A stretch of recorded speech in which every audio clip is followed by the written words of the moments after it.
Welcome back. आपका फिर से स्वागत है एक बार आपके अपने यूट्यूब चैनल पॉलिटेक्निक स्टडी में।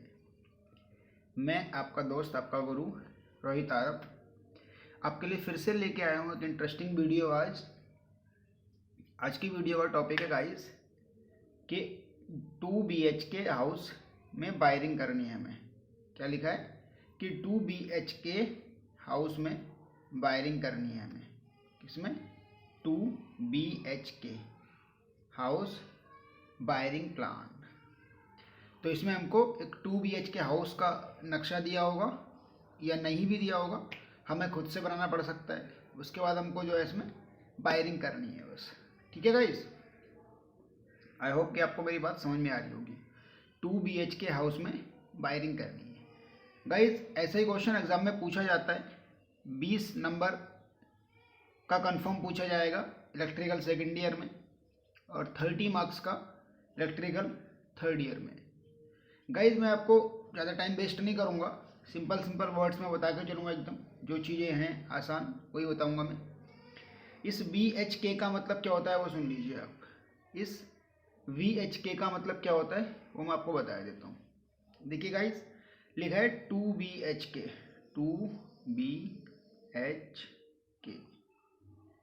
2 BHK का मतलब होता है गाइज कि 2B, पहले अगर हम 2B पढ़ें तो 2B का मतलब है 2 बेडरूम।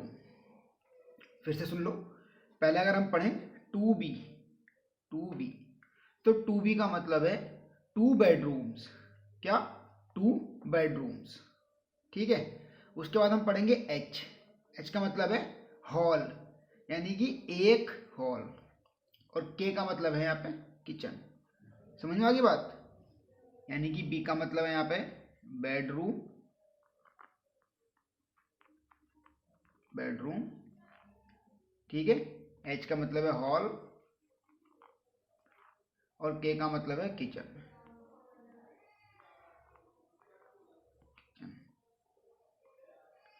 ये जो बेडरूम के B के पीछे 2 लिखा था तो इसका मतलब ये 2 बेडरूम है और हॉल एक है और किचन भी एक है। ऐसी 3 BHK होता है, ऐसी 4 BHK होता है ना। 3 BHK में 3 बेडरूम रहेंगे और एक हॉल और एक किचन। ठीक है। हॉल का मतलब हम हॉल को जो है यहाँ पे डाइनिंग रूम भी लगा सकते हैं, हॉल में डाइनिंग रूम भी बना सकते हैं या ड्राइंग रूम भी बना सकते हैं। लेकिन बेडरूम रहेंगे 2, यानी कि 2 तो रहेंगे इसमें रूम, एक हॉल और एक किचन रहेगा। तो 2 BHK का मतलब आई थिंक आपके समझ में आ गया होगा और काफ़ी सिंपल है, ऐसे कोई मुश्किल बात नहीं है। लेकिन गाइस ये 2 BHK का क्वेश्चन जब आता है या 3 BHK का या 1 BHK का, इनमें से जब कोई क्वेश्चन आता है तो क्या रहता है कि हमको प्लान नहीं दिया होता है कभी भी। मतलब कि इन क्वेश्चंस में हमको कभी भी नक्शा नहीं दिया होता, मतलब घर का नक्शा नहीं दिया होता, वो भी हमें खुद से बनाना पड़ता है। और ना इसमें हमें ये दिया होता कि आप पॉइंट्स कहाँ कहाँ लगाओगे, वो भी हमें खुद से करने पड़ते हैं। यहाँ तो बस एक क्वेश्चन दे दिया जाता है छोटा सा। कैसा क्वेश्चन दिया जाता है मैं आपको दिखाऊंगा। 2016 के क्वेश्चन पेपर में आया हुआ क्वेश्चन है, आपको मैं अभी क्वेश्चन दिखाता हूँ। ओके गाइस, चलिए फिर 2 BHK का मतलब फिर से बता देता हूँ। 2 बेडरूम, एक हॉल, एक किचन। इनमें हमको वायरिंग करनी होती है, खुद ही नक्शा बनाना होता है और खुद ही वायरिंग करनी पड़ती है। ओके गाइस, आई होप कि आपको मेरी बात समझ में आई होगी और इसी उम्मीद के साथ मैं आज का वीडियो शुरू करता हूँ गाइस। वीडियो अगर पसंद आएगा तो वीडियो को लाइक ज़रूर कीजिएगा, शेयर कीजिएगा वीडियो को दूसरे लोगों से जो ज़रूरतमंद हैं, जिन लोगों को इसकी ज़रूरत है। और गाइस सबसे इम्पोर्टेंट बात कि अगर आप चैनल पर हमारे नए हैं तो चैनल को सब्सक्राइब किए बगैर मत जाइएगा। ओके गाइस, चलिए गाइस फिर बढ़ते हैं आगे और शुरू करते हैं आज का वीडियो।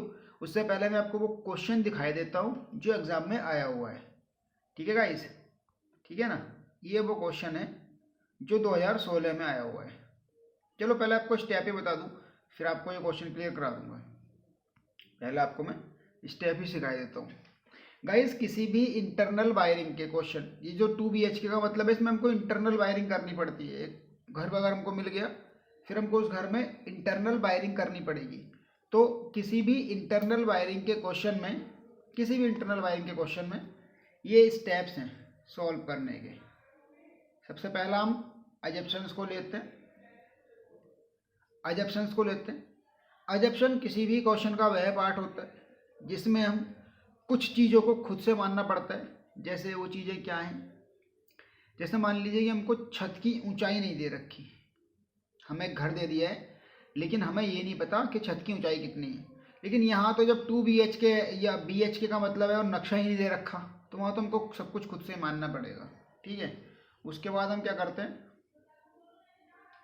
उसके बाद हम पूरे सर्किट का लोड निकालते हैं।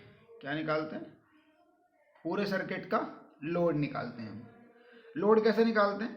लोड निकालते हैं कि फैन की पावर होती है 60 वाट, बल्ब की पावर होती है 60 वाट, ट्यूबलाइट की पावर होती है 40 वाट। तो इसके अकॉर्डिंग हम लोड निकाल लेते हैं। जैसे मान लीजिए कि एक कमरे में अगर हमारे पास 2 तो बल्ब लगे, तो बल्ब का लोड कितना हो गया? 2 इंटू 60 कितना हो गया? 120। वैसे ही 2 ट्यूबलाइट लगी हैं तो 2 इंटू 40 कितना हो गया? 80। अब अगर हम इस कमरे का टोटल लोड चेक करें तो कितना हो जाएगा? 120 प्लस 80 कितना हो जाएगा? 200 वाट। तो एक कमरे का जो लोड हो जाएगा वो 200 वाट का हो जाएगा। लोड कैलकुलेट इसीलिए करना पड़ता है क्योंकि जब हमें अपने सर्विस कनेक्शन लेंगे, जो हमें सप्लाई देगा बिजली को, एनर्जी मीटर को जो सप्लाई देगा, उसको हमें लोड बताना पड़ेगा कि हमारा घर का लोड इतना है। इसीलिए लोड कैलकुलेट करना पड़ता है। और दूसरी चीज़, लोड इसलिए भी कैलकुलेट करना पड़ता है क्योंकि लोड का मतलब पावर, और वोल्टेज दे रखा है सिंगल फेस का, तो हमें पावर की हेल्प से हम जो है वो निकाल सकते हैं, क्या? करंट। और जब तक करंट नहीं निकलेगा तब तक तो हमारा कुछ सोल्व भी नहीं होगा। अगला स्टेप वही है। देखो गाइस, लोड कैलकुलेट करने के बाद हमने क्या निकाला है? Total current of circuit. Load calculate किया मैंने और लोड कैलकुलेट करने के बाद मैंने यही काम किया है कि टोटल करंट ऑफ सर्किट निकाली है। उसके बाद है to find the number of fan, light fan circuits. उसके बाद हम सर्किट्स की कैलकुलेशन करते हैं कि हम जो है कितने सर्किट बनेंगे लाइट फैन के और कितने बनेंगे पावर के। पावर सर्किट से मतलब होता है कि पावर सॉकेट लगा होता है। पावर सर्किट से मतलब होता है कि पावर सॉकेट लगा होता है। तो उस पावर सॉकेट के अकॉर्डिंग हम ये पता लगाते हैं कि कितने कितने सर्किट बनेंगे। इनके लिए रूल्स हैं। सर्किट केवल इसलिए बनाए जाते हैं ताकि जितने सर्किट होंगे डीबी से हर एक सर्किट के 2 वायर अलग से निकलेंगे। जो डीबी लगा होता है डिस्ट्रीब्यूशन बॉक्स जो लगा होता है, डिस्ट्रीब्यूशन बॉक्स से हर सर्किट के 2 वायर सेपरेट निकलते हैं। ये ध्यान रखना आप, डिस्ट्रीब्यूशन बॉक्स से हर सर्किट के 2 वायर सेपरेट निकलते हैं। इसीलिए हमें सर्किट का पता लगाना जरूरी रहता है। अब ये सर्किट का पता लगाते कैसे, उसके लिए भी रूल्स हैं गाइस। सर्किट का पता हम ऐसा लगाते हैं, मान लीजिए कि एक सर्किट में, रूल्स के अकॉर्डिंग एक सर्किट में मैक्सिमम 10 पॉइंट हो सकते हैं। 10 पॉइंट का मतलब 10 लाइट लगा सकते हो, 10 फैन, 10 लगा सकते हो कुल मिला के एक सर्किट के अंदर। पता है, कुछ लोग सोचते हैं कि एक कमरे से दूसरे कमरे में गए तो नया सर्किट बनेगा। ऐसा नहीं होता कभी भी, बिल्कुल परेशान ना हो आप। हम कितने भी कमरे ले सकते हैं, कितने भी स्विच बोर्ड एक सर्किट में ले सकते हैं, कितने भी स्विच बोर्ड। बस फ़र्क क्या है कि हमको जो है एक सर्किट में 10 इलेक्ट्रिकल पॉइंट से ज़्यादा नहीं रखना है। 10, एक सर्किट में 10 इलेक्ट्रिकल पॉइंट से ज़्यादा नहीं रखना है। और उस पूरे सर्किट का लोड 800 वाट से ज़्यादा नहीं होना चाहिए। कितना लोड? 800 वाट। बस 800 वाट से ज़्यादा का लोड नहीं होना चाहिए, तब आप एक सर्किट कंसीडर कर सकते हैं। अगर 800 वाट से ज़्यादा का लोड हो जाता है तब भी दूसरा सर्किट लेना पड़ेगा, और अगर 10 पॉइंट से ज़्यादा हो जाते हैं और लोड कम रहता है तब भी दूसरा सर्किट लेना पड़ेगा। मेरे कहने का मतलब कि 10 पॉइंट और 800 वाट दोनों ही सेटिस्फाई होने चाहिए। अगर इन दोनों में से कोई एक भी सेटिस्फाई नहीं होता है तो हम जो है दूसरे सर्किट की तरफ को चले जाएंगे। ओके गाइस, आई होप कि सर्किट का कैलकुलेशन आपको समझ में आ गया होगा। अगर समझ में नहीं भी आया है तो रूल्स का वीडियो लिंक डिस्क्रिप्शन में है, आप जाओ, क्लिक करो, देखो। रूल्स का पूरा वीडियो मैंने एक्सप्लेन किया हुआ है यार। आप ही लोगों के लिए किया है सब कुछ, ठीक है ना। जाओ देखो जरूर, पढ़ लो, पढ़ो जरूर, क्योंकि ये एग्ज़ाम इतना आसान नहीं होता इसका, इतना आप सोच के बैठे हो अभी तक, काफ़ी मुश्किल एग्ज़ाम होता है। न्यूमेरिकल तो पूछा जाता है, रूल्स भी पूछे जा सकते हैं, तो रूल्स भी पढ़ने ज़रूरी हैं। ओके गाइस, चलिए अब हमने number of light fan circuit निकाल लिए, नंबर ऑफ पावर सर्किट निकाल लिए। अब अगला काम हम करते हैं वायरिंग डायग्राम बनाएंगे। Prepare wiring diagram. पहले तो हम नक्शा बनाएंगे घर का, फिर उसमें कौन सा बल्ब कहाँ लगना है, कौन से कमरे में कितने फैन कितने सॉकेट लग रहे हैं वो बनाएंगे। उसके बाद हम सिंगल लाइन डायग्राम बनाएंगे, ठीक है। सिंगल लाइन डायग्राम से हमें वायर की लेंथ और कंड्यूट का लेंथ कैलकुलेट करना आसान रहता है, और सिंगल लाइन डायग्राम सबसे इम्पोर्टेंट पार्ट माना जाता है इस टाइप के क्वेश्चंस का, इसलिए आपको सीखना बहुत ज़रूरी है। गाइज मैं आज की वीडियो को लंबा नहीं करूँगा, इसीलिए आज के वीडियो में केवल वायरिंग डायग्राम तक ही समझाऊंगा। इसी क्वेश्चन का single line diagram next video में समझाऊंगा, जो कि थोड़ी बहुत देर में आपको मिल जाएगा, ठीक है। शाम को मिल जाएगा, इसी क्वेश्चन का वायरिंग डायग्राम आपको शाम को मिल जाएगा, उसमें समझाऊंगा मैं। ओके गाइज, उसके बाद जब सिंगल लाइन डायग्राम हमारे पास बन जाता है तो हम कंड्यूट की लेंथ कैलकुलेट करते हैं, वायर की लेंथ कैलकुलेट करते हैं सिंगल लाइन डायग्राम की हेल्प से। उसके बाद हम लिस्ट ऑफ मटेरियल्स का प्रिपरेशन करते हैं, यानी कि क्या क्या मटेरियल इसमें यूज़ होने वाला है उनकी एक लिस्ट बना लेते हैं, और उस लिस्ट को फॉलोअप करते हुए उसमें प्राइस लिख लिख के हम ये पता लगा लेते हैं कि हमारी वायरिंग में खर्च कितना आने वाला है। ओके गाइस, चलिए मैं उम्मीद करता हूँ आपको चीज़ें समझ में आ रही होंगी।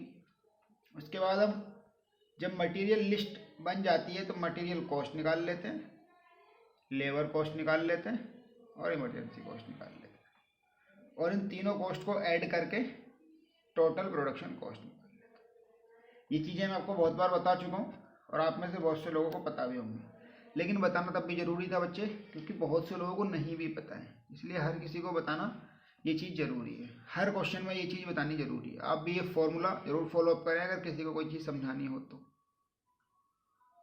चलिए आगे बढ़ते हैं गाइस अब, और अब मैं आपको वो क्वेश्चन दिखाने वाला हूँ जो आपके 2016 के एग्ज़ाम में आया हुआ है, और वही मैंने आज किया भी है ना। 2016 के एग्ज़ाम में आया हुआ है, वही क्वेश्चन मैंने आपको करके दिखाया है। ये न्यूमेरिकल ये है गाइस की एक उपभोक्ता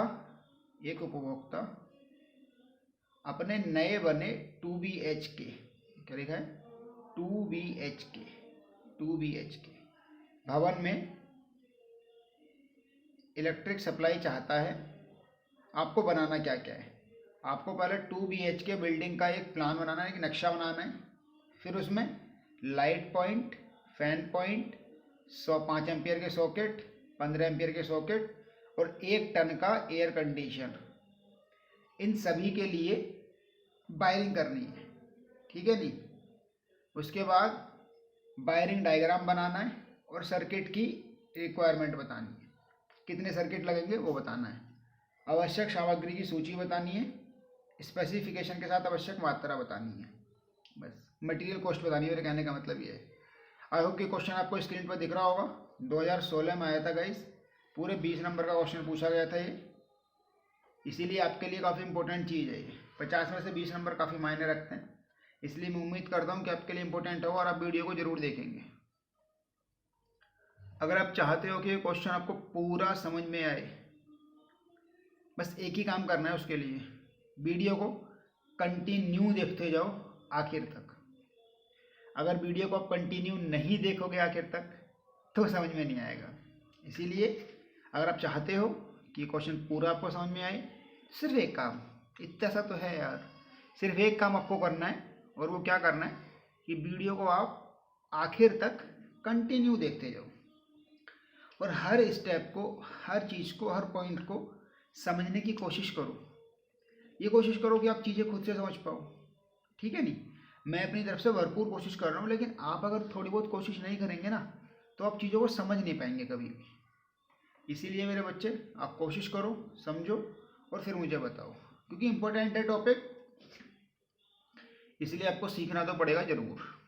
कैसे सीखोगे वो आपकी जिम्मेदारी, लेकिन आपको सीखना ज़रूर पड़ेगा, क्योंकि टॉपिक इतना ज़्यादा इम्पोर्टेंट है कि इसको नेगलेक्ट नहीं किया जा सकता। ओके गाइस, चलिए अब ये क्वेश्चन आपने पढ़ लिया होगा स्क्रीन पे। अब मैं इसको अपने तरीके से जो मैंने सोल्व किया है वो मैं आपको दिखा देता हूँ।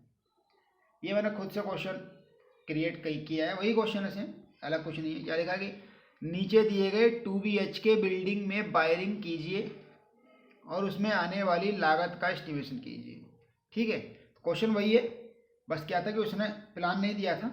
तो ऐसा मान लो कि हमने जो है, आपको क्या करना है गाइस कि आपको यहाँ पे पहले सॉल्यूशन, उसको जो क्वेश्चन दिया था उसके बाद आपको सॉल्यूशन लिख देना है।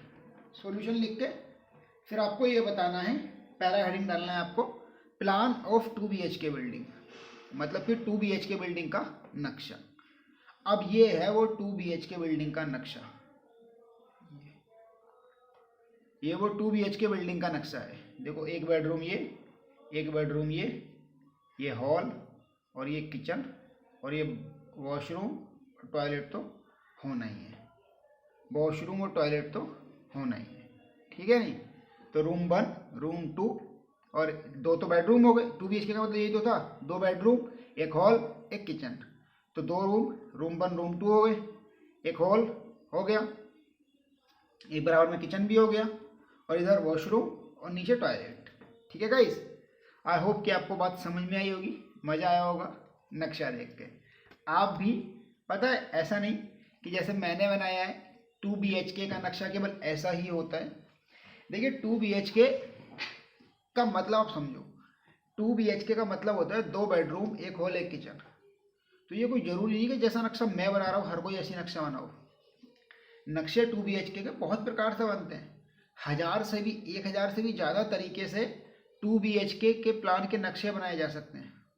क्योंकि क्या रहता है कि हर कोई नक्शा बनाने वाला अलग तरीके से आपको कमरे एडजस्ट कर सकता है। जैसे मान लीजिए वो यहाँ पे एक रूम रख दे, फिर यहाँ पे दूसरा रूम रख दे, फिर यहाँ रख दे हॉल, यहाँ किचन, यहाँ वॉशरूम, यहाँ टॉयलेट, इस तरीके से यहाँ खाली छोड़ दे। तो अलग अलग तरीका है यार सबका नक्शा बनाने का। तो कभी भी आप ये मत सोचना कि सर ने तो ये नक्शा बनाया है और हमको कोई दूसरा नक्शा दिख रहा है। तो गलत ना वो है ना गलत ये है, आपकी केवल आसानी के लिए मैं बता रहा हूँ कि आप इसको याद कर लो। अगर 2 BHK आता है तो आप इस प्लान को बना देना, 100% क्वेश्चन सही है, मेरी जिम्मेदारी है। अगर 2 BHK पूछा गया, 2 BHK का क्वेश्चन पूछा गया तो आप इस प्लान को बना देना, ये दिख रहा है आपको ये वाला प्लान, और ये मेरी गारंटी है कि ये बिल्कुल सही है। बस इसमें वायरिंग कर देना रूल्स के अकॉर्डिंग। ठीक है, अगर हम देखें इस प्लान को तो हमने क्या बनाया कि एक 4x4 का रूम बनाया, यानी कि ये वाली भी 4 हो गई और ये वाली भी 4 हो गई लंबाई, फिर ये भी 4x4 का, ये भी 4 हो गई, ये भी 4 हो गई, सही है। उसके बाद ये 2x2 की बाथरूम, तो ये 2 हो गया, और ये 2x2 का टॉयलेट, ये भी 2 हो गया। किचन 2x4, 2x4 का मतलब ये वाला हिस्सा हो गया 2 और ये वाला हिस्सा हो गया 4। डाइनिंग रूम 4x4 का मतलब ये हो गया 4 और ये तो 4 है ही। बस स्ट्रक्चर सही हो गया। और सारे के सारे दरवाजे होते हैं वो होते हैं 1 मीटर के, हमेशा ध्यान रखना, दरवाजे हमेशा 1 मीटर के लगाए जाते हैं, चाहे बाथरूम में हो, चाहे टॉयलेट में हो, चाहे किचन में हो, चाहे बरामदे, चाहे रूम में हो। ठीक है गाइस, आई होप कि आपको समझ में आई होगी बात और आप मेरी बात से अच्छे से सेटिस्फाई होंगे, है ना। तो आपको ये जो नक्शा मैं इधर स्क्रीन पर दिखा रहा हूँ, ये नक्शा नीचे नोट डाउन कर लेना है। मैं केवल आपको आपकी आसानी के लिए दिखा रहा हूँ, वरना तो आप कहीं से भी 2 BHK का नक्शा देख सकते हो, लेकिन मेरी कोशिश है कि आपको ज़्यादा परेशान ना होना पड़े, इसीलिए मैं आपको ये नक्शा दिखा रहा हूँ। और आप भी कोशिश करो कि आप इसी नक्शे को याद कर लो, ताकि आपको भी ज़्यादा कन्फ्यूजन क्रिएट नहीं होंगे अगर आप एक ही नक्शा याद रखेंगे पूरी क्लास तो। ठीक है नहीं, क्या होता है कि एग्जामिनर, अगर आप सब एक ही नक्शा बनाएंगे तो एग्जामिनर को ना ज़्यादा इशू नहीं रहेगा कॉपी चेक करने में। एग्जामिनर क्या है कि मान लीजिए आप अलग नक्शा बना रहे हो, आपके बराबर वाला अलग प्रकार का प्लान बनाना नक्शा बना रहा है, तो क्या रहेगा कि वो एग्जामिनर जो होंगे उनको आपकी कॉपी में भी दिमाग लगाना पड़ेगा समझने के लिए कि आपने सही बनाया कि गलत बनाया, और आपके उस पड़ोसी की कॉपी में भी दिमाग लगाना पड़ेगा समझने के लिए कि आपने गलत बनाया कि सही बनाया है। और यहीं पे शुरू होता है एग्जामिनर का फ्रस्ट्रेशन, इरिटेट होने लगते हैं कॉपी से, फिर वो ऐसे बस गुस्सा आने लगता है और मूड खराब तो आपके नंबर खराब। ठीक है ना गाइज, तो कोशिश कीजिए कि ये प्लान आप नोट डाउन कर लीजिए अच्छे से, बहुत काम आएगा। गलत कुछ नहीं है, ये मेरी गारंटी है कि गलत इतना सा नहीं है, ये प्लान जो दिख रहा है आपको बिल्कुल भी गलत नहीं है। ठीक है नहीं, चलिए प्लान हमने बना लिया है। अब मैं लाइट पॉइंट भी नहीं दिए थे, हम अब लाइट पॉइंट भी मान लेते हैं कि कौन से कमरे में कितने लाइट पॉइंट लगेंगे, ये भी मान लेते हैं एक बार। देखिए जरा क्या लिखा है कि list of electrical points, list of electrical points, serial number, location, bulb, tubelight, 5 ampere socket, fan, 15 ampere socket और एसी। ठीक है, चलिए शुरू करते हैं। बात करते हैं रूम 1 की, ये बात करते हैं रूम 1 की। तो रूम 1 में क्या क्या लगा हुआ है? रूम 1 में लगा हुआ है आपके पास एक बल्ब, एक ट्यूबलाइट, एक 5 एम्पियर का सॉकेट, एक पंखा और एक एसी भी लगी हुई है। एसी, लेकिन ध्यान रखना गाइस, एसी आपको नहीं लगाना है, आपको केवल एसी के लिए 15 एम्पियर का सॉकेट लगाना है। आपको एसी नहीं लगाना, आपको केवल एसी के लिए 15 एम्पियर का सॉकेट लगाना है। और एसी का जो लोड होता है, एक एसी का लोड जो होता है वो होता है 2 किलोवाट के आसपास। एक एसी का लोड 2 किलोवाट के आसपास माना जाता है, कंसीडर किया जाता है। ठीक है, तो आपको एसी नहीं लगाना, आपको केवल पावर सॉकेट लगाना है एक एसी के लिए कमरे में। ठीक है गाइस, चलिए रूम 2 की बात करें, एक बल्ब, एक ट्यूब, एक फैन, एक 5 एम्पियर सॉकेट और एक फैन। किचन की बात करें, एक बल्ब, ट्यूबलाइट, 5 एम्पियर का सॉकेट और 15 एम्पियर का सॉकेट। किचन में पंखा नहीं लगाया जाता है, और किचन में 15 एम्पियर का सॉकेट लगाना कंपलसरी है, क्योंकि ओवन चलाना होता है या और भी कोई हार्ड डिवाइस चलानी होती है जैसे फ्रिज या कुछ और चीज़, इसीलिए किचन में 5 एम्पियर का 15 एम्पियर का सॉकेट लगाना कंपलसरी है। लगाए, दिख रहा है आपको। अब बरामदा, यानी बरामदा मैंने लिखा है यहाँ, इसको आप हॉल भी कंसिडर कर सकते हैं। 2 बेडरूम हो गए ऊपर, अब ये हॉल हो जाएगा, और मैंने इसको बरामदा मार्क किया है, बरामदा कंसिडर किया है, लेकिन बरामदा ही है वैसे वो, लेकिन उसको हॉल भी आप लिख सकते हो। ठीक है, ऐसा मत सोचना कि सर ने बरामदा लिखा है तो हमको बरामदा ही लिखना है, आप हॉल भी लिख सकते हो। ठीक है, बरामदे में क्या लगा है कि एक बल्ब लगा है और एक फैन लगा है, यानी कि बरामदे में कोई भी सॉकेट नहीं लगा। समझे आप? जब बरामदे में कोई भी सॉकेट नहीं लगेगा तो हम क्या करेंगे कि बरामदे वाला जो स्विच बोर्ड होगा ना, उसमें केवल एक वायर अंदर लेके जाएंगे और जितनी डिवाइस होंगी उतने वायर बाहर निकलेंगे। मतलब कि उसके स्विच बोर्ड में न्यूट्रल वायर नहीं जाएगा। किसके स्विच बोर्ड में? बरामदे वाले स्विच बोर्ड में न्यूट्रल वायर नहीं जाएगा। और न्यूट्रल वायर क्यों नहीं जाएगा? क्योंकि वहाँ पे कोई भी सॉकेट नहीं लगा। केवल उस ही स्विच बोर्ड में न्यूट्रल वायर जाता है जहाँ सॉकेट लगा होता है। फिर से सुन लीजिए, बहुत काम की बात है, काम की इन्फॉर्मेशन है। केवल उस ही स्विच बोर्ड में न्यूट्रल वायर जाता है जहां कोई सॉकेट लगा होता है। आगे वॉशरूम, एक बल्ब लगाए केवल, बाकी कुछ नहीं लगाए। टॉयलेट में केवल एक बल्ब लगाए, बाकी कुछ नहीं लगाए। ठीक है, चलिए इनमें भी कोई सॉकेट नहीं लगाया तो इनमें भी केवल फेज वायर जाएगा, न्यूट्रल नहीं जाएगा। टॉयलेट में भी, वॉशरूम में भी। पॉइंट्स हमने खुद से माने, इनको मानने के कुछ रूल्स होते हैं, कुछ रेगुलेशंस होते हैं, कुछ टेबल होती है। वो टेबल मेरे पास है, आप मुझे ईमेल कर दीजिए, मैं आपको वो टेबल प्रोवाइड करा सकता हूँ। ठीक है, आप मुझे ईमेल कीजिए, मैं आपको वो टेबल प्रोवाइड करा सकता हूँ। ओके गाइस, इसी उम्मीद के साथ बढ़ते हैं आगे और अपना न्यूमेरिकल शुरू करते हैं आज का। न्यूमेरिकल का सबसे पहला पार्ट शुरू करने का आपको पता ही है क्या होता है। जब हमने स्टेप की बात की थी तो सबसे पहला पार्ट जो था न्यूमेरिकल का वो था अजप्शंस। गाइस आज के न्यूमेरिकल में मैं केवल बायरिंग प्लान तक कराऊंगा, उसके आगे नहीं कराऊंगा। ठीक है नहीं, क्योंकि उसके आगे करना बहुत दिक्कत पड़ेगा। एक एक न्यूमेरिकल 3 घंटे का बनेगा, बड़ा न्यूमेरिकल है, इसीलिए बायरिंग प्लान तक समझा के चला जाऊंगा। उसके बाद दूसरा वीडियो आपको शाम को मिल जाएगा जिसमें सिंगल लाइन डायग्राम बनाना सिखाऊंगा मैं। ठीक है, चलिए अजप्शन से शुरू करते हैं। अजप्शंस, सबसे पहला अजप्शन हमने वही माना है कि छत की ऊंचाई 3 मीटर है, और ये मानना बहुत ज़रूरी है, ये क्लियर करना बहुत ज़रूरी है, क्योंकि अगर हम ये चीज़ क्लियर नहीं करेंगे तो क्वेश्चन कभी भी कंप्लीट नहीं हो पाएगा। क्योंकि छत पे जाके हमको पंखे के लिए सप्लाई देनी होती है, जब तक छत की ऊंचाई नहीं पता होगी तब तक हम छत पर नहीं जा पाएंगे, इसलिए छत की ऊंचाई मानना बहुत ज़रूरी है। दूसरा पॉइंट, वायरिंग का हॉरिजॉन्टल रन यानी कि एच आर हॉरिजॉन्टल रन, जिसको हम क्षैतिज दौड़ भी बोलते हैं हिंदी में, वो फर्श से 2.5 मीटर ऊपर है। इसका मतलब, अरे वो पट्टी नहीं जाती इस तरीके से, ऐसे करके जो पट्टी जा रही होती है आपके घर की दीवार पर से इस तरीके से, वो पट्टी जो है आपके फ्लोर से, फर्श से 2.5 मीटर ऊपर, मान लीजिए ये छत है, यहाँ से इतना नीचे वो पट्टी जा रही है इस तरीके से, ठीक है नहीं, क्योंकि वहीं से हमको फिर जहाँ वो बहुत इंपॉर्टेंट है मानना, सिंगल लाइन डायग्राम में उसके बगैर काम नहीं चलता है। उसमें क्या रहता है कि जब हम ऊपर को जाएंगे फिर हमको जितने जहाँ जहाँ स्विच बोर्ड लगाए उतने बीच में नली लगेगी, तो इस तरीके से ये सब क्लियर करना होता है। तो HR एक बहुत ही इम्पोर्टेंट टर्म है, HR को मानना हमेशा पड़ता है कि कहाँ पर रखा गया है। इसके लिए रूल्स हैं कि अगर आपकी छत 3 मीटर की है तो ये 2.5 पर ही रखा जाएगा, आधा मीटर नीचे छत से। तो जहाँ जहाँ हमको पंखा लगाना होगा वहाँ हम आधा मीटर ऊपर जाएंगे, जहाँ जहाँ पंखा लगाना होगा वहाँ वहाँ हम आधा मीटर ऊपर जाएंगे और फिर पंखा लगाएंगे इस तरीके से छत में गुजाकर, ठीक है।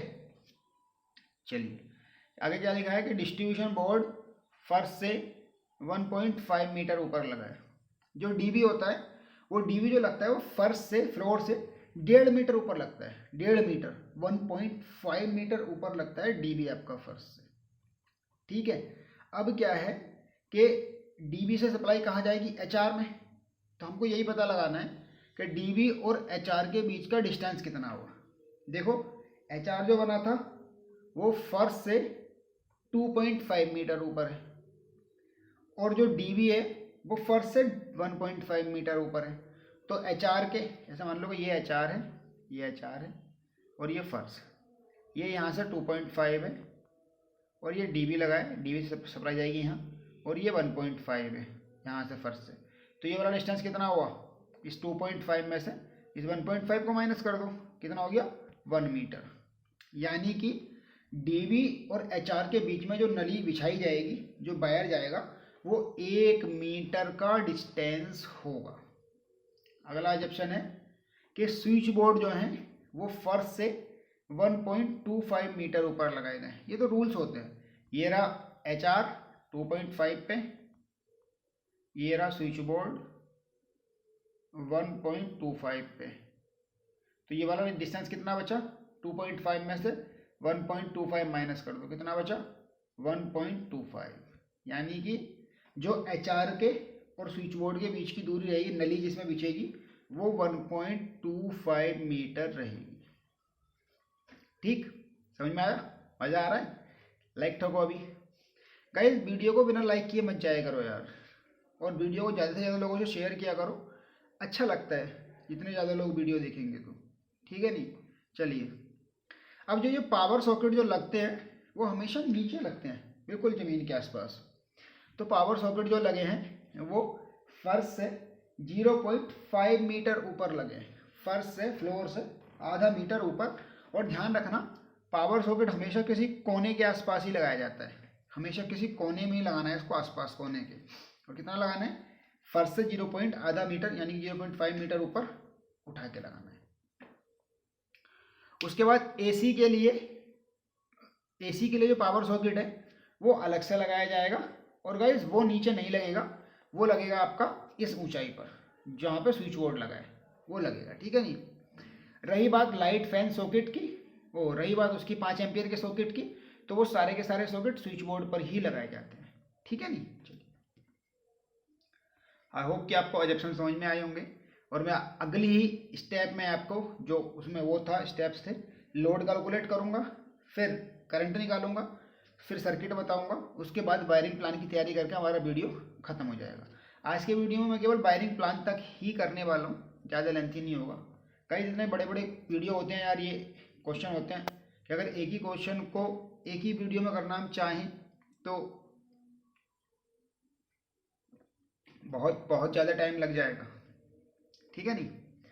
देखिए लोड कैलकुलेट करने के बाद पहले हम टोटल पॉइंट गिन लेते हैं कितने। लाइट फैन के जो पॉइंट हैं वो 14 हैं 5 एम्पियर के सॉकेट को मिला के, और पावर सॉकेट जो है वो 2 हैं। लाइट फैन के जो पॉइंट हैं वो 14 पॉइंट हैं और पावर सॉकेट जो है वो 2 हैं।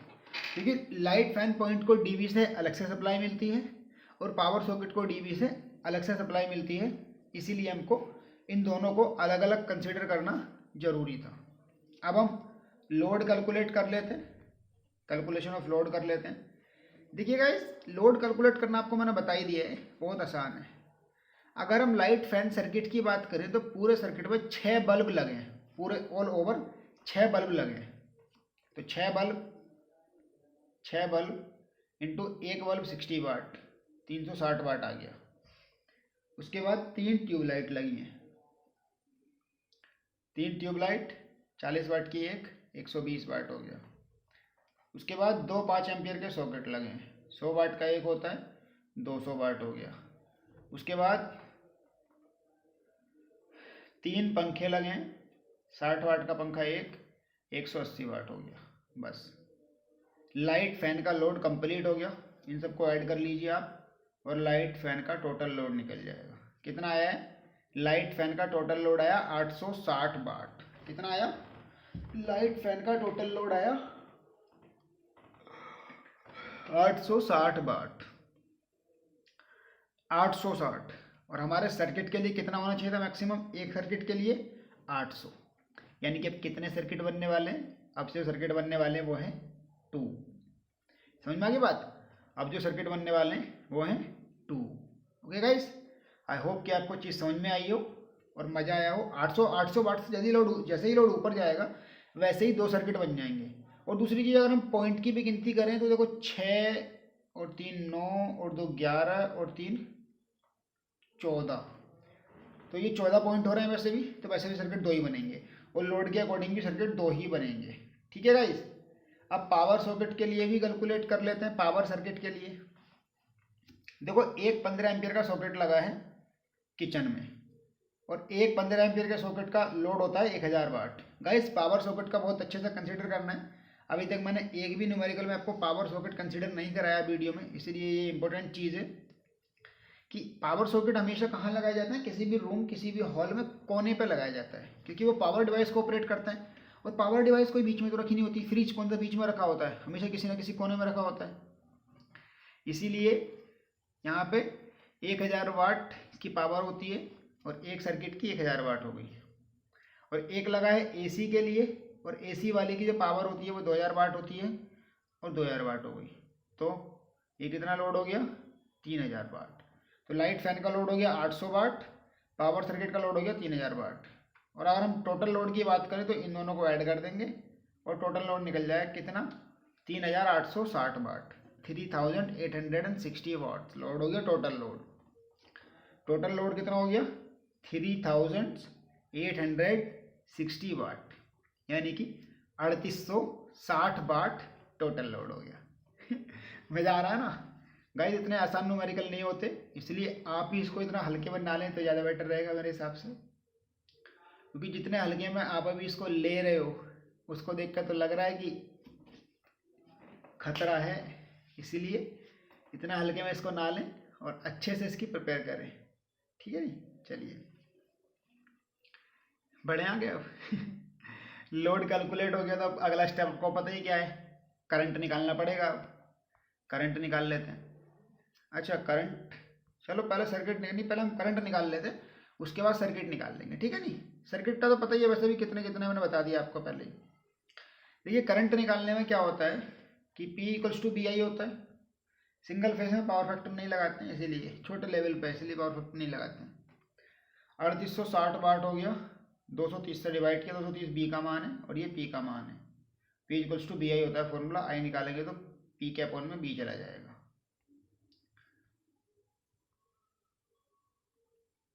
अब क्या करना है हमें कि जब इसका डिवाइड किया तो आया हमारे पास 16.78 एम्पियर, यानी कि हमारे पास जो है वो 16.78 एम्पियर करंट आई है, जो कि 15 एम्पियर से ऊपर है।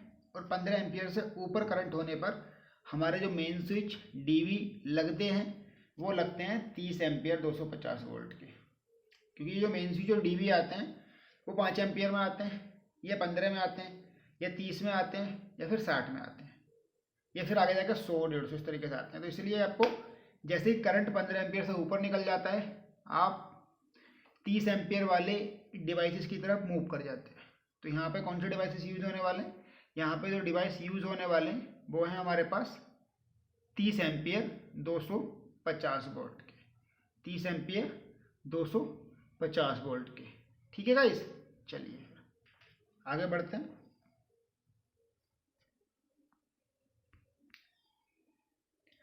अब हम सर्किट के कैलकुलेशन कर लेते हैं। देखिए, calculation of number of circuits. अगर हम बात करें लाइट फैन सर्किट की, तो आपको मैंने ट्रिक बता रखी थी वैसे तो, कि टोटल जो लाइट फैन का लोड है उसे 800 से डिवाइड कर दो, जो भी आए उतनी सर्किट हो जाएंगे। जैसे 1 पॉइंट समथिंग आया, 2 सर्किट हो गई। अगली चीज़ ये भी थी कि पॉइंट भी देखने होते थे। यहाँ तो 800 से ज़्यादा वाट का लोड है और पॉइंट भी ज़्यादा है, इसलिए 2 सर्किट। कितने सर्किट बने लाइट फैन के? 2 सर्किट। लाइट फैन के सर्किट का मतलब रहता है गाइस कि आपको जो है डीबी से उनके लिए 2 सर्किट के दो वायर निकलेंगे, यानी कुल मिलाकर लाइट फैन के लिए डीबी से 4 वायर निकलेंगे। 4 वायर, 2 सर्किट है, 2 वायर एक के, 2 वायर दूसरे के, इसलिए लाइट फैन के लिए लगभग 4 वायर निकलेंगे डीबी से। उसके बाद पावर सर्किट की बात करें तो पावर सर्किट भी 2 हैं। 2 क्यों हैं सुन लीजिए आप।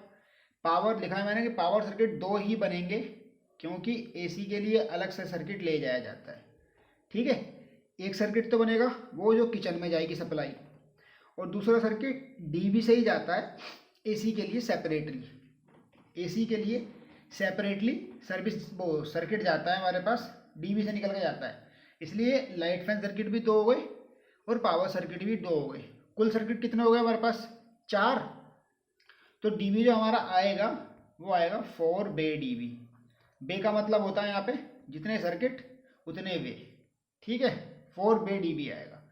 करंट कैलकुलेट कर ही लिए, 30 एम्पियर का मटेरियल यूज होगा। और इसके साथ ही मैं आपको वायरिंग प्लान बनाए देता हूँ ताकि ज़्यादा दिक्कत ना पड़े और जल्दी इसको ख़त्म करते हैं फिर वायरिंग प्लान बना के। ओके गाइस, अगर आपको याद हो तो ये रूम बंद था। अगर आपको याद हो तो ये रूम बंद था, ये रूम 2 था, ये बरामदा यानी कि हॉल था, ये वॉशरूम, ये टॉयलेट और ये किचन था। आई थिंक आपको ये चीज़ याद होगी ज़रूर। मुझे लगता है कि आपको ये चीज़ ज़रूर याद होगी, आप भूले नहीं होंगे अभी। ठीक है ना। अगर आपको ये चीज़ याद है तो आप ज़रूर इसको कर पाएंगे क्वेश्चन को अच्छे से। पूरी कोशिश कर रहा हूँ मैं समझाने की, एक्सप्लेन करने की। ठीक है नहीं, चलिए करते हैं शुरू। देखो बच्चे, क्या है इसमें कि सबसे पहले हम बरामदे का दरवाज़ा, हॉल का दरवाज़ा है, यहाँ पे एंट्री मारते हैं यहाँ पे। अब हमको यहाँ कुछ कंपोनेंट लगाने हैं। जैसे यहाँ पे हमको मेन स्विच लगाना पड़ेगा क्योंकि यहीं से हम सप्लाई स्टार्ट करने वाले हैं। यहीं पर हमको डीवी लगाना पड़ेगा। तो ये तो पूरी वायरिंग के लिए हो गया। उसके बाद जो मटेरियल इस हॉल में या बरामदे में या डाइनिंग रूम में लगा था उस मटेरियल को लगाना पड़ेगा। जैसे कि एक बल्ब, एक पंखा, ये लगा था तो वो लगाना पड़ेगा इसमें हमें। ठीक है गाइस। तो देखिए हमने क्या किया, हमने यहाँ से दीवार से 0.5 मीटर की जगह छोड़ी और मेन स्विच लगा दिया।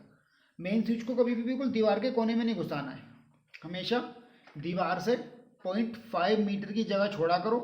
ऐसे जैसे ये दीवार है, यहाँ नहीं लगाना है, थोड़ा यहाँ पे लगाना है। 0.5 मीटर की जगह छोड़ के यहाँ पे लगाना है, इस तरीके से। ठीक है, तो हमने 0.5 मीटर की जगह छोड़ी और मेन स्विच लगा दिया। और मेन स्विच का आपको पता ही है कि कहाँ लगेगा। मेन स्विच लगता है हमारा दीवार से, फर्श से 1.5 मीटर ऊपर। फिर हम मेन स्विच से ऊपर गए एचआर में, फिर इधर को आए 0.5 मीटर, फिर नीचे को आए डीवी। हमने डीवी लगा दिया मेन स्विच से 0.5 मीटर की जगह छोड़कर। लेकिन आजकल क्या है गाइस कि आजकल जो है मेन स्विच और डीवी एक ही जगह कंबाइंड आने लग गए। इसीलिए मैं इन दोनों को एक ही जगह लगा दूंगा। जब मैं वो करूंगा, बाय सिंगल लाइन डायग्राम बनाऊंगा, तो मेन स्विच और डीवी दोनों को मैं एक ही साथ लगा दूंगा, मेन स्विच को भी और डीवी को भी। क्योंकि आजकल यही आ रहा है मार्केट में। आपके घर में जो एमसीबी बॉक्स होता है उसको डीवी बोलते हैं, और जो उसमें रेड वाली एमसीबी होती है उसको मेन स्विच बोलते हैं। ठीक है नहीं, चलिए अब शुरू करते हैं। अब हमें लगाना है इस बरामदे के लिए स्विच बोर्ड लगाना है। कहाँ लगाएं? देखिए गाइस, ये किचन का दरवाज़ा है, दरवाजे से 0.5 मीटर हट के स्विच बोर्ड लगाते हैं, ऐसा रूल कहता है। रूल कहता है कि दरवाजे से हम दरवाज़ा जहाँ लगाए उससे 0.5 मीटर साइड में को स्विच बोर्ड लगाएंगे। हमने वही काम किया, हमने इस डिस्टेंस ये स्विच बोर्ड लगा दिया है दरवाजे से 0.5 मीटर हट के। फिर हम ऐसे करके गए, ये डिस्टेंस 1.5 क्यों लिखी क्योंकि 0.5 तो दरवाजे तक जाने वाली और 1 मीटर का दरवाज़ा। फिर से सुन लो आप,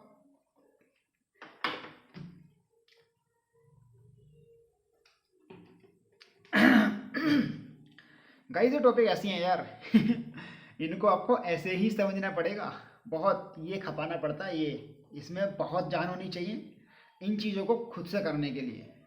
गाइस खुद से तो आप कभी समझने से रहे, और बड़े बड़े वीडियो देख लो आप, जितने चाहो उतने वीडियो देख लो, जहाँ चाहो वहाँ देख लो, कोई भी इतने अच्छे तरीके से नहीं समझाता होगा। आप जाकर ट्राई मार लो जो, वरना आप ट्राई मारोगे अपनी मेहनत बर्बाद करोगे। इससे बेटर है कि आप चीज़ों को समझने की कोशिश करो यार। पूरी कोशिश कर रहा हूँ पूरी मैं आपको समझाने की, ठीक है। लेकिन तब भी अगर आपको कोई डाउट रह जाता है तो आप बिल्कुल चिंता ना करो, ठीक है, क्योंकि मैं बिल्कुल यार इतना आसान तो है वायरिंग करनी, ठीक है। दूसरी चीज़ ये है कि ये मैं अपने हिसाब से वायरिंग कर रहा हूँ, कोई ज़रूरी नहीं कि आप भी बल्ब यहीं पे लगाएं।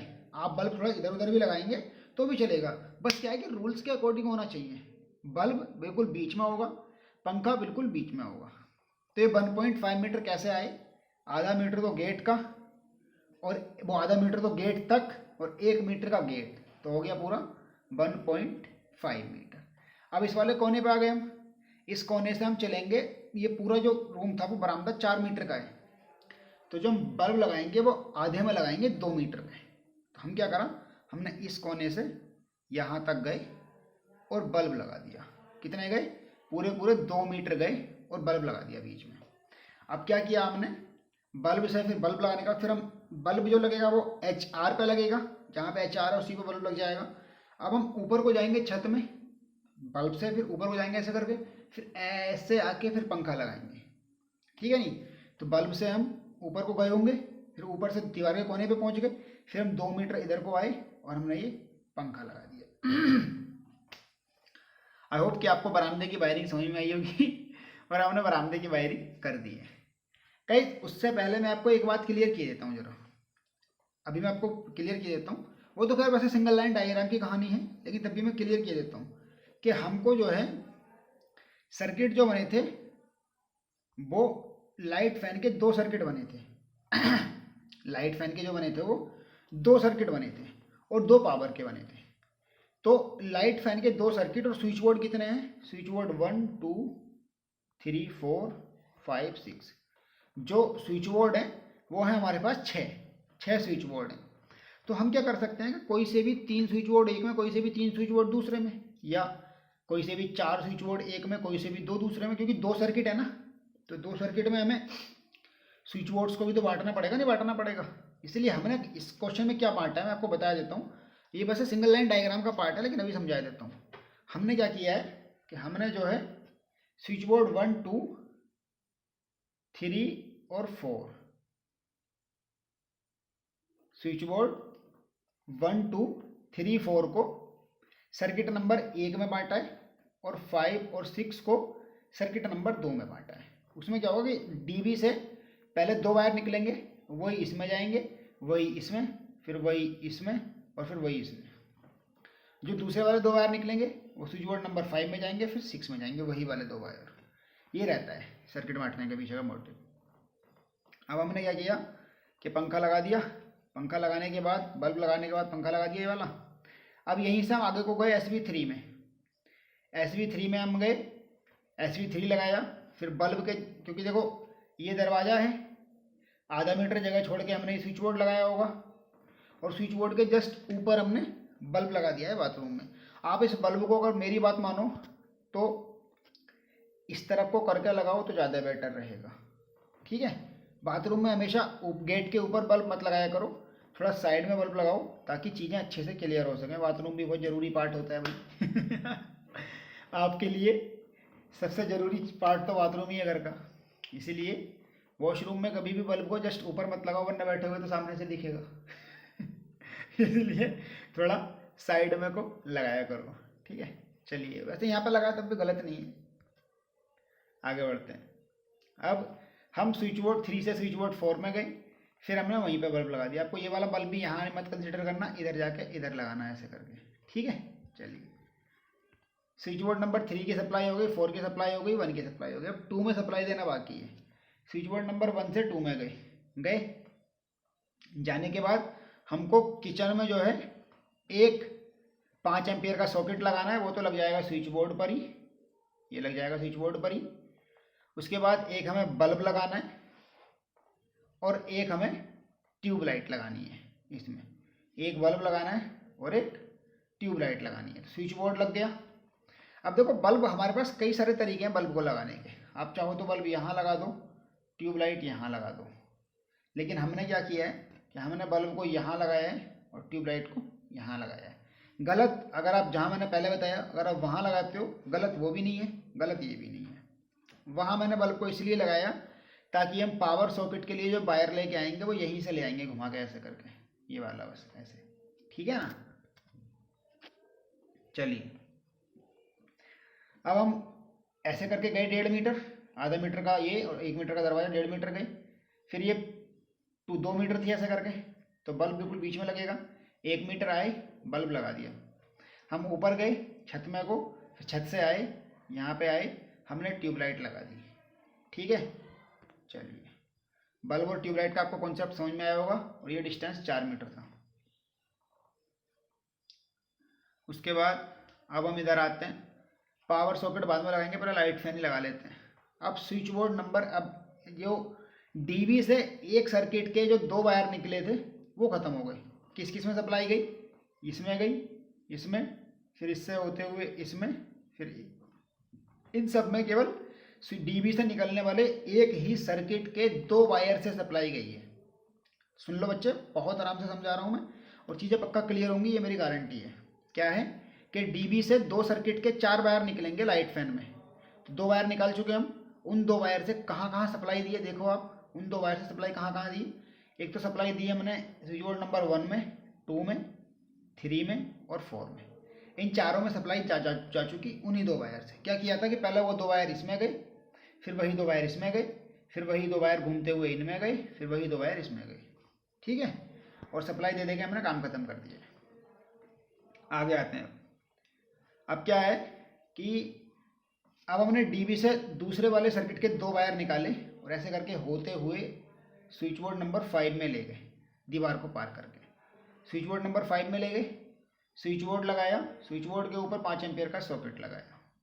अब क्या किया हमने, अब दरवाज़ा 1 मीटर का है, स्विच बोर्ड जो लगेगा वो दरवाज़ा 1 मीटर, स्विच बोर्ड लगेगा 0.5 मीटर की जगह छोड़ के, तो कितने पे हो गए? 1.5 मीटर पे आ गए। पूरे डिस्टेंस कितना है? 4 मीटर। इसलिए बल्ब कहाँ लगेगा? बल्ब लगेगा 2 मीटर पे। तो हमने क्या किया, 1.5 मीटर तो आ चुके हैं यहाँ तक, 0.5 और चले और बल्ब लगा दिया HR पे। फिर हम छत HR पे बल्ब लगाने के बाद फिर छत पे को गए, छत पे HR पे बल्ब लगाया, फिर छत पे गए, फिर ऐसे करके आए कितना? 2 मीटर, क्योंकि पंखा बिल्कुल बीच में लगेगा और 4 मीटर में 2 मीटर पर पंखा लगेगा। ऐसे करके आए, ये 4 मीटर है, बिल्कुल आधे में बीच में 2 मीटर पे हमने पंखा लगा दिया। फिर हम पंखे से दीवार के इस पे आए, इस वाले हिस्से पे आए छत के, फिर नीचे को उतरे 0.5 मीटर और फिर हमने ये ट्यूबलाइट लगा दी और ये हमारा काम कंप्लीट हो गया है सारा का सारा। और हम रूम 1 में AC भी देने वाले हैं, इसीलिए इस AC के लिए जो पावर सॉकेट लगाया है वो यहाँ लगा दिया। आपको कैसे कैसे लगाया ये बता दूंगा मैं जब पावर सर्किट की बात करेंगे, लेकिन अभी मैं केवल लाइट फैन सर्किट की बात कर रहा हूँ। अब हम स्विच बोर्ड 5 से स्विच बोर्ड 6 में सप्लाई लेके जाएंगे दीवार पार करते हुए। स्विच बोर्ड 6 लगाया दरवाजे से आधा मीटर दूर और दरवाज़ा 1 मीटर का 1.5 मीटर हो गया।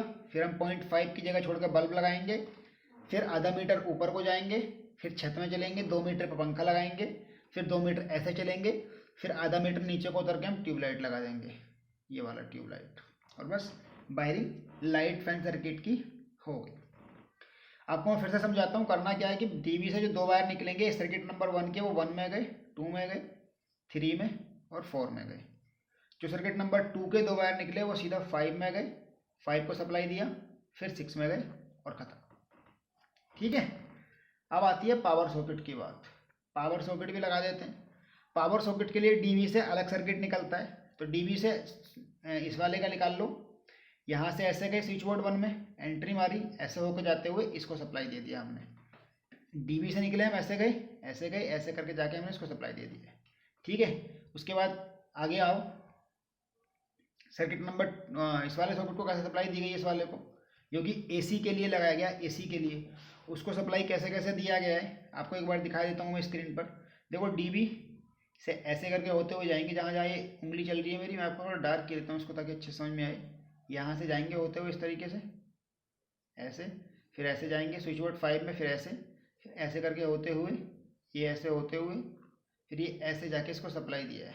ये इसको सप्लाई देने का तरीका, ठीक है।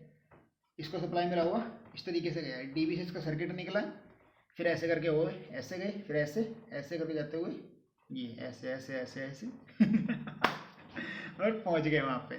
ठीक है, ये आपके दोनों पावर सर्किट का सप्लाई मिल चुकी है और आपका वायरिंग प्लान पूरा रेडी हो चुका है। एंड आई होप गाइस कि आपको वायरिंग प्लान बहुत अच्छे से समझ में आया होगा।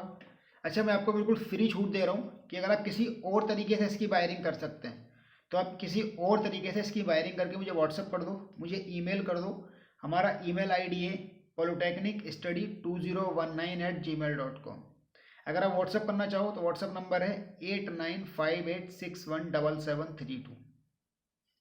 ओके, मैं आपको देख के बता दूंगा कि आपका जो वायरिंग प्लान आप बनाए हो वो सही है कि गलत है। ओके गाइस, तो वायरिंग प्लान तक का वीडियो ही था ये, और मैं ऐसी उम्मीद करता हूँ कि आपको वीडियो बहुत अच्छे से समझ में आया होगा, वायरिंग प्लान करना आ गया होगा। बहुत ही जल्द आपको शाम तक, शाम से पहले पहले या शाम को 8 बजे, रात को 8 बजे आज इसके आगे का पार्ट मिल जाएगा, जिसमें मैं आपको सिंगल लाइन डायग्राम बनाना सिखाऊंगा और मटेरियल कॉस्ट, लेबर कॉस्ट सब निकालना सिखा दूंगा। ओके गाइस, मैं उम्मीद करता हूँ आपको वीडियो पसंद आया हो। अगर वीडियो अच्छा लगा हो तो वीडियो को लाइक करके जाइएगा, शेयर करना बिल्कुल मत भूलना, और इसका वायरिंग प्लान बना कर सेंड करो मुझे जितना हो सके। ठीक है गाइस, चलिए फिर दूसरे वाले वीडियो का लिंक डिस्क्रिप्शन में शाम तक डाल दूंगा, या फिर आप इधर स्क्रीन पर देख लेना, शाम तक मिल जाएगा। ओके गाइस, चलिए गाइस, जल्दी मिलते हैं फिर किसी ऐसी वीडियो के साथ। तब तक आप देखते रहिए हमारा चैनल पॉलिटेक्निक स्टडी।